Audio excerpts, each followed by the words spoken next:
Hello ನಮಸ್ಕಾರ ದೇಸಿ veg corner ಕನ್ನಡದ ವೀಕ್ಷಕರಿಗೆ ಸ್ವಾಗತ. ಇವತ್ತು ನಾನು ಹಸಿ ಹುರುಳಿಕಾಯಿನ ಬಳಸ್ಬಿಟ್ಟು ಇಲ್ಲಿ ಚಟ್ನಿ ಹೇಗೆ ಮಾಡೋದು ಅಂತ ಈ ವಿಡಿಯೋದಲ್ಲಿ ಹೇಳ್ಕೊಡ್ತಾ ಇದ್ದೀನಿ. ಇದು ತುಂಬಾ ಚೆನ್ನಾಗಿರುತ್ತೆ. ಬನ್ನಿ ಶುರು ಮಾಡೋಣ ವಿಡಿಯೋನ. ಮೊದಲಿಗೆ ಒಂದು ಪ್ಯಾನ್ಗೆ ನಾನು 1 ಟೇಬಲ್ ಸ್ಪೂನ್ ಅಷ್ಟು ಎಣ್ಣೆನ ಹಾಕೋತಾ ಇದ್ದೀನಿ.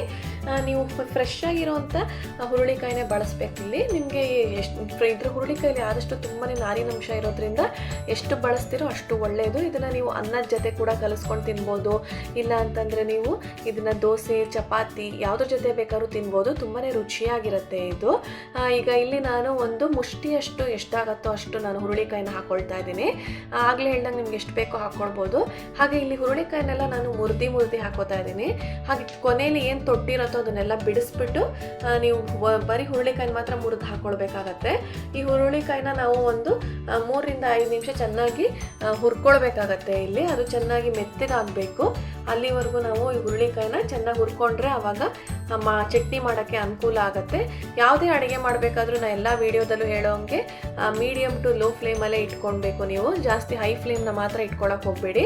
ಈಗ ಹುರುಳಿಕಾಯಿನ ಚೆನ್ನಾಗಿ ಸಾಫ್ಟಾಗಿ ರೆಡಿಯಾಗಿದೆ. ಇದನ್ನು ನಾನು ಒಂದು ಬಟ್ಲಿಗೆ ಹಾಕ್ಬಿಟ್ಟು ಅದು ಚೆನ್ನಾಗಿ ಒಂದು 3 ರಿಂದ 5 ನಿಮಿಷ ಚೆನ್ನಾಗಿ ಆರಕ್ಕೆ ಬಿಡ್ತೀನಿ.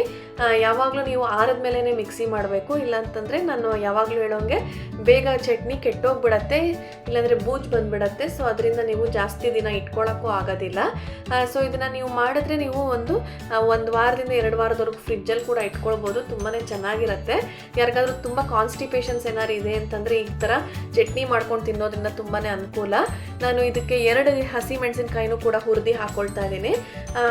ಹಸಿಮೆಣಸಿನ್ಕಾಯಿ ಕೂಡ ಹುರಿಯೋದ್ರಿಂದ ನಿಮಗೆ ಅದು ಖಾರ ಜಾಸ್ತಿ ಕೊಡೋದಿಲ್ಲ.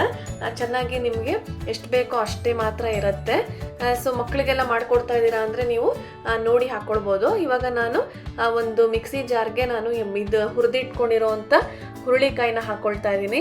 ಹಾಗೆ ನಾನು ಇದರಲ್ಲಿ 3/4 ಕಪ್ಪಷ್ಟು ನಾನು ತುರಿದಿಟ್ಕೊಂಡಿರುವಂಥ ಕಾಯಿ ತುರಿನ ಹಾಕ್ಕೊಳ್ತಾ ಇದ್ದೀನಿ.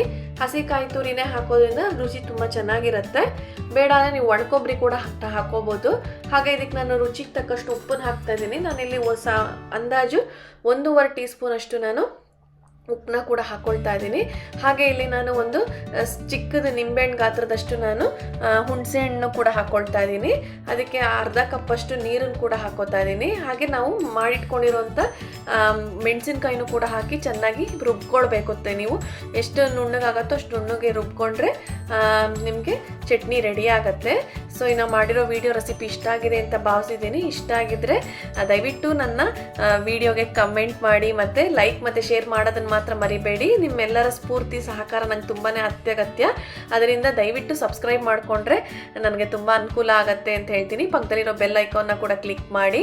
ಇದಕ್ಕೆ ನಾನು ಮೇಲ್ಗಡೆ ಇಂಗನ್ನು ಮತ್ತು ಜೊತೆಗೆ 1 ಟೀ ಸ್ಪೂನ್ ಅಷ್ಟು ಎಣ್ಣೆಗೆ ನಾನು ಸಾಸಿವೆನ ಕೂಡ ಫ್ರೈ ಮಾಡಿ ಹಾಕಿದ್ದೀನಿ. ಈ ವಿಡಿಯೋ ರೆಸಿಪಿ ಇಷ್ಟ ಆಗಿದೆ ಅಂತ ಭಾವಿಸಿದ್ದೀನಿ. ಮತ್ತೊಂದು ವಿಡಿಯೋ ಸಿಗ್ತೀನಿ ನಿಮ್ಮೆಲ್ರಿಗೂ. ಅಲ್ಲಿ ತನಕ ಎಲ್ರಿಗೂ ಧನ್ಯವಾದಗಳು. ನಮಸ್ಕಾರ.